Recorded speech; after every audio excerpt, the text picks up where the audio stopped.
ንምንታይ ኢና ምኽኒት ናይ ሰነፋት ዕውታት ሰባት ሓላፍነት ይንብዙ ኣብ ስራሖም ኣብ ህይወቶም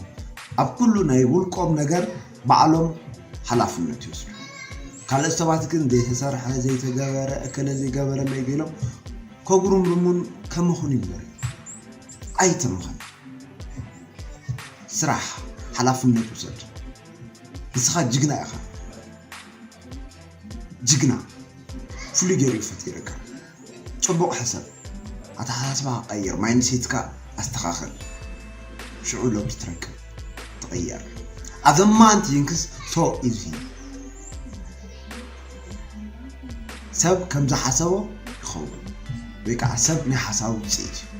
you are thinking about you become what you think تحسب يا خاطر سخاني حسابات كون بسيج